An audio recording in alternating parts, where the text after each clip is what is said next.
Rahayu, Sugeng Pak Iskaryanto, Rahayu warga dan semuanya. Puji syukur pagi hari ini saya sowan di Padepokan Sumara Madiun, griyanipun Pak Is di Menak Kuncar Madiun.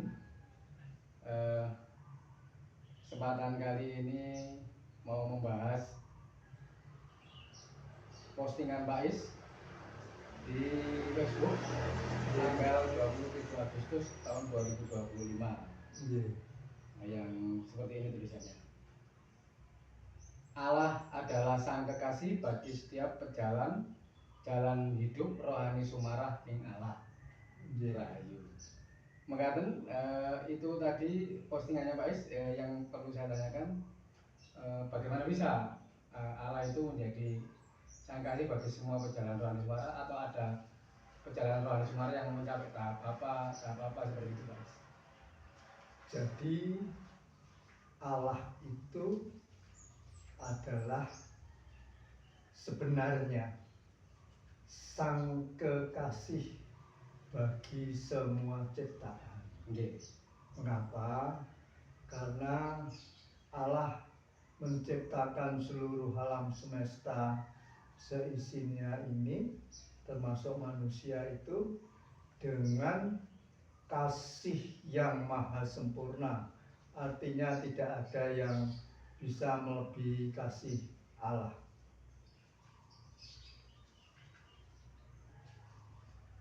Manusia diciptakan oleh Allah dengan anugerah-anugerah khusus yang menunjukkan betapa besar kasih Allah itu kepada manusia.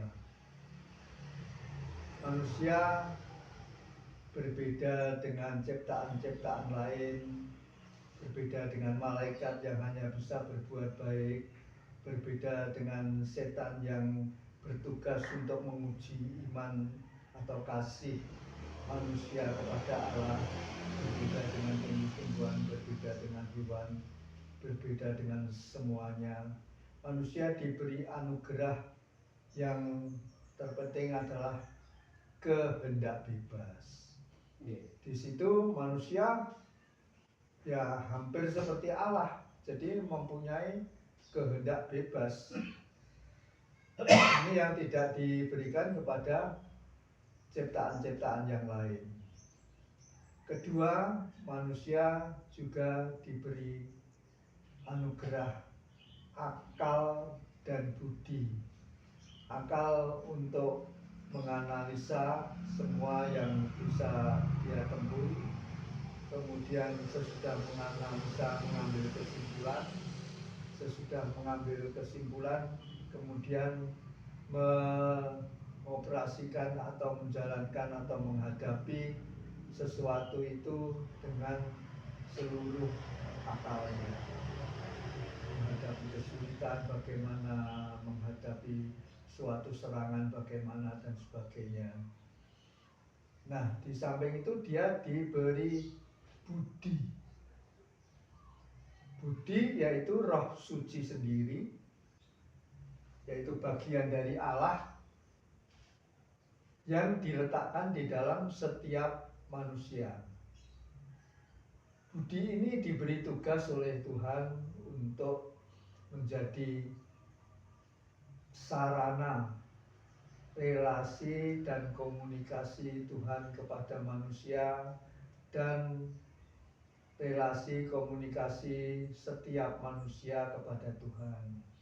Sehingga sebetulnya manusia diberi potensi oleh Tuhan sendiri, oleh Allah sendiri, untuk bisa berhubungan, berinteraksi, berelasi, berkomunikasi dengan Allah itu dari dirinya sendiri, pribadi demi pribadi, tidak perlu melalui perantara sebetulnya. Di samping itu manusia juga diberi bakat untuk mendapatkan pekerjaan dan kemudian menjadi sumber rezeki untuk kehidupannya sendiri, kemudian untuk kehidupan keluarganya. Nah, anugerah ini diberikan oleh Allah kepada manusia sehingga manusia ditempatkan sebagai ciptaan yang tertinggi. Jadi martabat manusia di dalam keadaan yang normal, yang suci, dengan jiwa yang sangat bersih, itu martabatnya di atas malaikat. Tetapi kehendak bebas yang diberikan oleh Tuhan kepada manusia itu juga didampingi oleh anugerah ego. Nah, ego ini tidak diberikan juga kepada malaikat, kepada setan, dan kepada makhluk-makhluk yang lain. Ego ini adalah yang membedakan manusia satu dengan manusia yang lain. Artinya dia mempunyai pribadi sendiri-sendiri yang tidak sama dengan pribadi-pribadi yang lain. Walaupun mungkin ada kesamaan kesenangan, tapi secara keseluruhan antara pribadi manusia yang satu dengan manusia yang lain, walaupun banyaknya manusia itu sudah triliunan, itu tidak ada yang sama. Itu yang mujizatnya di situ, dan itu juga diungkapkan dengan sidik jari. Sidik jari ini juga mujizat. Walaupun itu triliunan manusia, tidak ada yang sama sidik jarinya. Nggak benar. Sebelum lebih lanjut, ya, fungsi ego sendiri untuk manusia itu, untuk hidup manusia itu apa? Ya, tadi untuk membedakan pribadi satu dengan pribadi yang lain. Sebenarnya hanya untuk itu, ya, yang positif di situ. Tidak untuk mengambil alih. Nah, kemudian ya ini karena ego itu juga bersifat menguasai, mementingkan atau memikirkan diri. Ya. Kemudian kalau berlebihan, kemudian menjadi mementingkan dirinya sendiri. Kemudian mendapatkan untuk keuntungan dirinya sendiri. Terus mencari enaknya sendiri, mencari mudahnya sendiri. Kemudian mulai menjadi kuasa, dia ingin berkuasa sendiri, berkuasa atas dirinya sendiri. Betul. Yang dikatakan itu juga berkuasa sendiri, sehingga ego ini yang sebetulnya kalau diikuti sifatnya yang baik itu hanya untuk membedakan antara pribadi satu dengan pribadi yang lain. Kemudian ketika ego ini betul-betul dominan dan dimanjakan oleh manusia, lalu dia menjadi seperti raja, ya, menguasai seluruh pribadi manusia itu, sehingga juga menguasai keinginan-keinginan manusia, yaitu yang didorong oleh energi hidup, yaitu nafsu. Kalau nafsu itu ditunggangi oleh ego yang mencari enaknya sendiri dan tidak puas akan enaknya itu, kemudian menjadi hawa nafsu. Makan ini, oh di sana ada yang lebih enak, ke sana. Oh di sana ada yang lebih enak, ke sana. Di sana ada yang lebih enak, ke sana. Itu. Ngapunten Pak Is. Ya. Untuk mengenali ego itu sendiri di dalam diri kita itu letaknya ada di pikiran atau di rasa? Di dalam nanti petunjuk budi tadi. Ego itu artinya itu nanti akan ditunjukkan dibimbing oleh budi untuk mengenali. Oh ini ego. Oh ini bimbingan dari Roh Suci sendiri. Untuk membedakan itu. Ya. Jadi kalau ego itu mementingkan dirinya sendiri, merasa lebih suci, merasa lebih baik, merasa lebih benar, merasa paling suci, merasa paling pintar, merasa paling benar, kemudian menguasai semuanya, nafsu harus mengikuti dia, itu ego. Nah, ketika ego ini berkuasa dan dia mempergunakan kehendak bebasnya itu, ego akan mempergunakan kehendak bebasnya itu untuk mencapai tujuan. Sehingga ada orang yang mengatakan bahwa orang itu mempergunakan segala cara untuk mencapai keinginannya, untuk mencapai itu banyak contoh kan? Ya, banyak. Ya, jelas itu ya. Jelas. Jadi itu mengenai anugerah ego tadi. Biasanya kemerungsung. Ya. Kami sosolan. Ya. Susu. Pengen segera terwujud. Ya, betul. Ya, demikian itu sifat ego. Nah, yang terkait dengan Allah adalah kekasih untuk kaum Sumara itu sendiri bagaimana tadi? Nah, itu yang harus kita turuti itu ego atau budi atau roh suci tadi. Roh suci atau budi. Iya, budi atau roh suci atau sang guru sejati atau dewa ruci itu diberi tugas oleh Tuhan untuk membimbing manusia di dalam segala kebenaran, untuk membimbing manusia dalam segala tindak-tindak yang bersih, suci, dan untuk ini yang penting, untuk mengasihi sesama dan juga untuk membalas kasih Tuhan. Nah, di sini ini yang sangat penting sekali, bahwa dengan bimbingan Roh Suci ini kita akan disadarkan bahwa kita diciptakan oleh Tuhan itu dengan kasih yang maha sempurna, maha kuasa, dan maha tidak terhingga. Kita sudah mengetahui semua organ tubuh kita yang penting-penting berjalan secara otomatis ya. Mata, telinga, napas, jantung, semua berjalan dengan otomatis. Kemudian yang membuat darah merah, yang membuat darah putih, semuanya berjalan secara otomatis. Manusia tinggal hanya memakai, mempergunakan.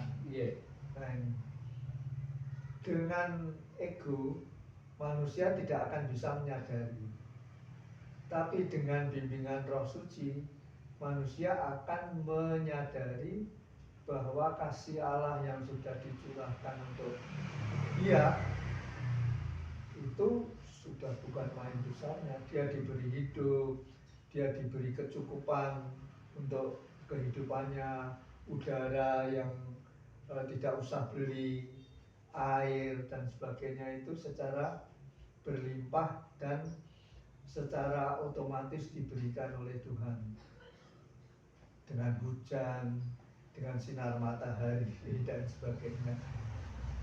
Ini yang akan dibimbingkan oleh budi atau Roh Suci itu kepada setiap pribadi manusia.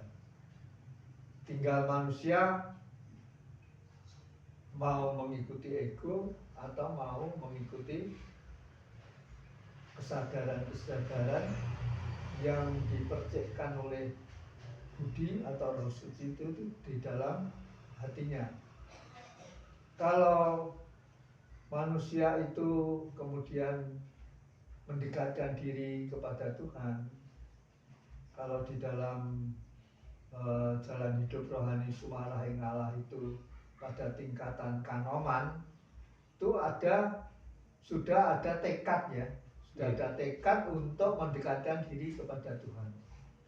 Di situ manusia mulai diberi bimbingan oleh Roh Suci dengan dorongan-dorongan atau sentuhan-sentuhan di dalam hatinya untuk mengasihi sesama dan mengasihi Allah.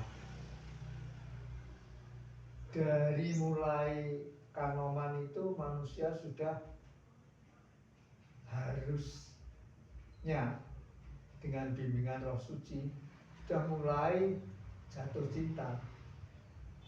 Jatuh cinta kepada Allah, merasakan. Iya, merasakan cinta Allah itu, dan kemudian harus menanggapi cinta Allah itu, membalas cinta Allah itu. Nah, sesudah naik dari Kanoman ke Kasepuan, dia mulai dari Kanoman tadi dia mulai mendapatkan mujizat-mujizat ya, mujizat-mujizat yang menjadi bukti cinta Allah yang tidak terhingga itu kepada manusia, sehingga dengan mujizat-mujizat yang dialami oleh pribadi pejalan tadi, sang pejalan pasti akan tersentuh untuk semakin mencintai Allah. Jadi awalnya jatuh cinta sehingga dia bertekad untuk mendekatkan diri pada Allah. Kalau dalam tingkat pacaran itu PDKT, pendekatan. Nah, ini sudah mulai bergaul dan mendapatkan kenikmatan-kenikmatan atau sentuhan-sentuhan atau mujizat-mujizat, keajaiban-keajaiban dari Allah, sehingga dia mulai merasakan cintanya orang yang dicintai tadi, ya, orang yang sudah mencintainya tadi. Kemudian cintanya mulai bertambah, yang kalau istilah umum disebut iman. Jadi iman itu adalah sebetulnya kasih kita kepada Allah. Tanda kasih. Iya, kasih kita kepada Allah itu iman sebetulnya. Nah, kemudian sesudah mereka mengalami kasih Allah yang sedemikian besarnya kepada dia, kemudian kasihnya kepada Allah semakin besar dan penyerahan dirinya kepada Allah itu juga semakin kuat, maka dia akan naik tingkat menjadi kasepuan. Di situ bimbingan budi sudah bukan sentuhan-sentuhan di dalam hati, tapi sudah mulai bimbingan langsung dalam tuntunan untuk pasrah kepada Allah. Maka di dalam kasepuan itu sujud atau meditasi sang pejalan jalan hidup rohani Sumara itu disebut Trimurti, yaitu jiwa dan raga dibimbing oleh Roh Suci atau budi untuk pasrah, yaitu menyatakan kasih kita, cinta kita sepenuhnya kepada Allah. Sehingga di situ dapat dikatakan kalau orang pacaran gitu udah menembak. Kalau anak-anak istilahnya apa, Mas Budi itu? Ya, menembak. Menembak atau apa? Melamar. Mengutarakan. Mengutarakan ya, mengutarakan. Sudah terus terang ya. Ya. Sudah sampai yang melamar ya. Dapat dikatakan melamar ya. Dan lamarannya itu pasti diterima oleh Tuhan. Kalau di dalam istilah di jalan rohani, jalan hidup rohani Sumara yang Allah, biatan, bayatan, sebetulnya itu lamaran itu, pasrah, itu lamarannya itu. Nah, di situ Tuhan sudah menjadi kekasih. Kalau dalam Kanoman itu masih pendekatan, nah di dalam kasepuan ini sudah menjadi kekasih yang setiap saat harus diingat, yang setiap saat walaupun tidak diingat pasti selalu teringat. karena hatinya itu selalu tersambung kepada yang dikasih itu, yaitu Allah. Di sini Allah menjadi kekasih sang pejalan. Bukan hanya setiap hari, tapi harus setiap detik itu. Jadi maksudnya kalau pejalan Sumarah itu diberikan wahana untuk menyadari betul kasih Tuhan seperti itu. Iya, betul. Gitu gitu. Diberi sarana, yaitu siapa tadi? Roh suci atau budi. Iya. Jadi itu cahaya Tuhan sendiri. Jadi bimbingan untuk menuju ke bimbingan Roh Suci tadi untuk menyadari kasih Tuhan kepada kita seperti itu. Betul, betul. Dari sebab itu budi ini fungsinya sangat penting sekali bagi manusia. Kalau malaikat mengabdi kepada Allah, memang itu memang tugasnya ya. Setan juga mengabdi kepada Allah, tapi tugasnya menguji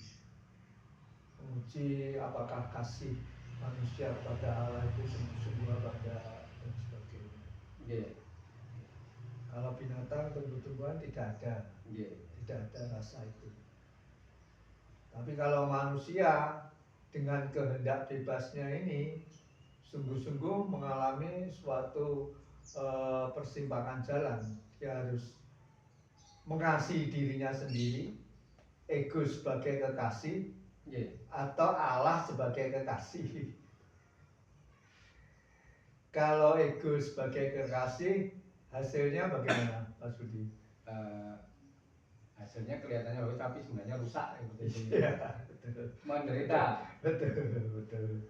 Memang seperti naik tangga di lulu. Ya. Jadi tangganya diambil, jatuh. Iya, betul.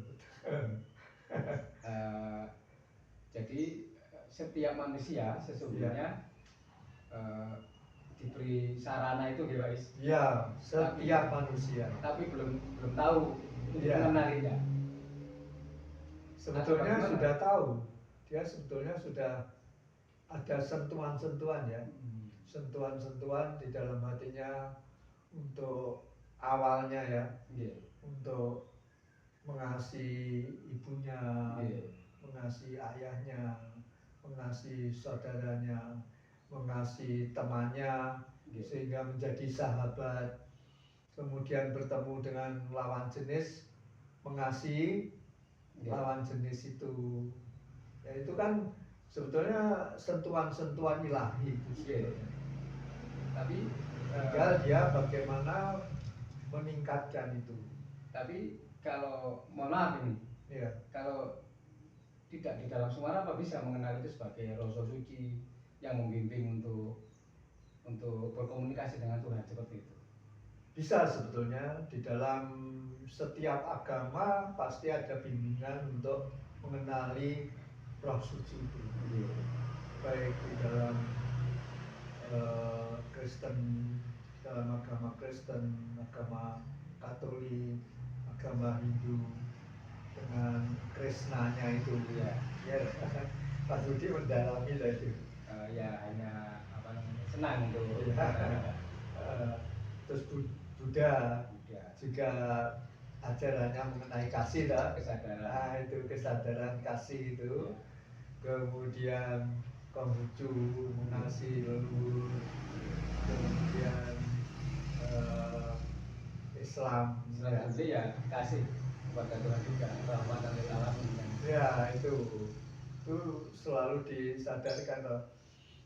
Bismillahirrahmanirrahim. Itu artinya apa? Mas Judi, saya menyebut nama Allah yang Maha Pengasih lagi. Nah itu kan setiap kali mau mengerjakan pasti dilakukan toh.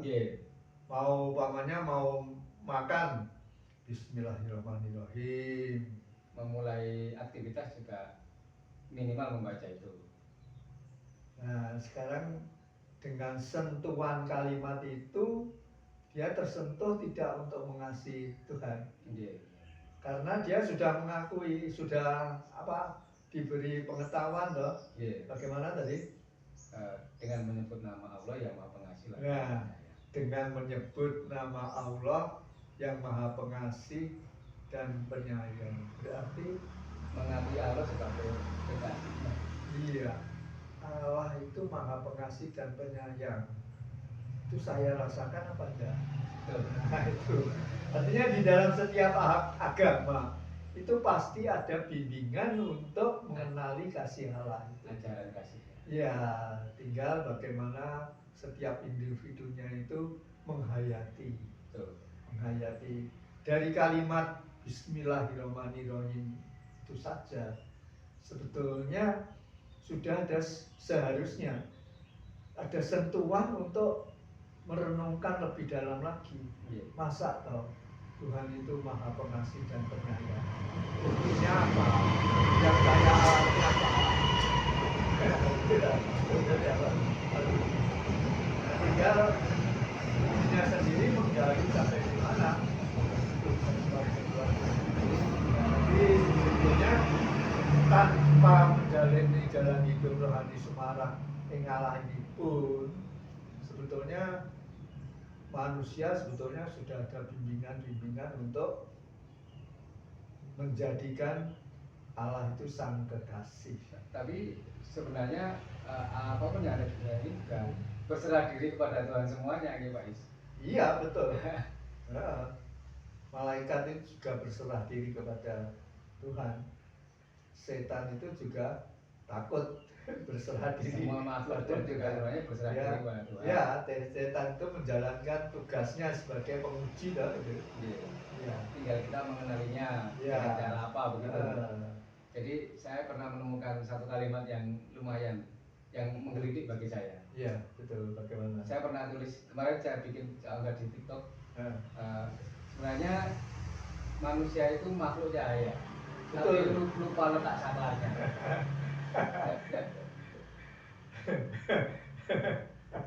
Lupa saklarnya. Iya, kan banyak yang belum menyadari untuk lalu saklarnya itu terletak di mana itu? Ya, menyadari kehadiran Roh Suci itu tadi. Oh itu ya. Menurut saya, pemahaman saya. Ya betul. Itu bagus itu. Jadi lupa saklarnya. Jadi yang menjalani agama apapun itu ya harus mengenali saklarnya itu ya. Nah, tanpa roh cahaya kalau saklarnya nggak dinyalakan, dia tidak menyala. Tidak menyala ya. Ya betul. Jadi sebetulnya tanpa belajar di jalan hidup rohani Semarang yang Allah ini sebetulnya ya seharusnya sudah sampai ke sini. Karena Roh Suci itu pasti akan membimbing setiap manusia untuk pasrah kepada Allah. Mengapa? Karena kalau dia pasrah kepada ego, nanti hasilnya seperti yang dikatakan Mas Budi tadi, bagaimana? Menderita. Iya. Mohon maaf, Mas. Jadi kalau ada seorang penjahat yang dia tiba-tiba menyadari kesalahannya terus bertobat sebenarnya pada Tuhan, itu apakah itu bimbingan Roh Suci atau gimana itu, Pak? Nah, ini ada cerita yang sangat menarik ya, di dalam Injil ya. Ketika Yesus disalibkan bersama dengan dua penjahat di kiri dan di kanannya. Saya lupa yang mana yang berkata. Ketika Yesus disalib itu, si penjahat yang satunya mengatakan, Yesus, kalau kamu itu memang anak Allah, coba kamu turun dari salib itu. Terus diingatkan oleh si penjahat yang tersentuh hatinya untuk bertobat ini. Ya.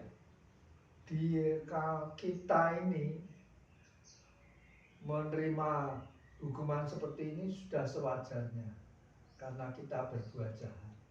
Tetapi orang ini selalu berbuat baik. Tapi dia mendapatkan perlakuan seperti ini. Terus kemudian dia berkata kepada Yesus,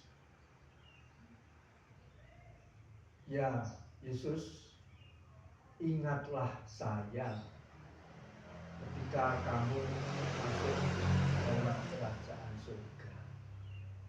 Terus jawab Yesus kepada penjahat yang mulai tersentuh hatinya untuk bertobat, "Saat ini juga engkau bersamaku masuk ke taman Firdaus." Nah, itu artinya pelajarannya bahwa bagaimanapun jahatnya seseorang, kalau dia pada saat terakhir itu menyadari dan pasrah kepada Allah, itu kan pasrah kan? Yesus, kalau kamu di surga, ingatlah saya. Terus Yesus mengatakan, saat ini juga engkau bersamaku masuk ke Firdaus. Itu dia akan pasrah. Jadi nilai dari pasrah itu yaitu tadi pencurahan kasih yang total kepada Allah. Jadi pasrah itu atau sumarah itu pencurahan kasih yang total kepada Allah. Sehingga jawabnya ya pasti diterima oleh Allah dan pasti selamat dia. Entah di alam mana dia diletakkan oleh Allah itu sendiri, itu urusan Tuhan ya, urusan Allah. Tidak ada seorang pun yang bisa mengatakan, oh orang ini pasti masuk surga, oh orang ini pasti masuk neraka. Nggak ada.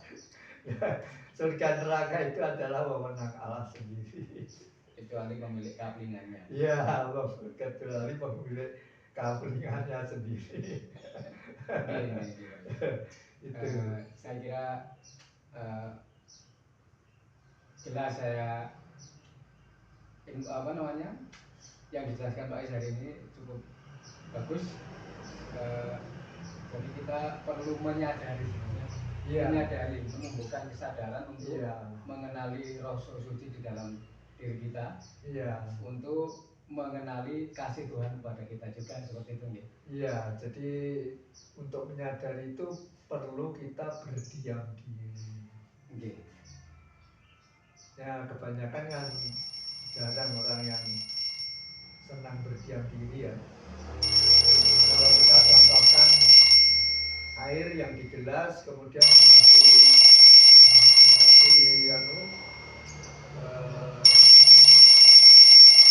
kotoran, lalu kalau diletakkan di meja diam, itu nanti kan mengendap. Jadi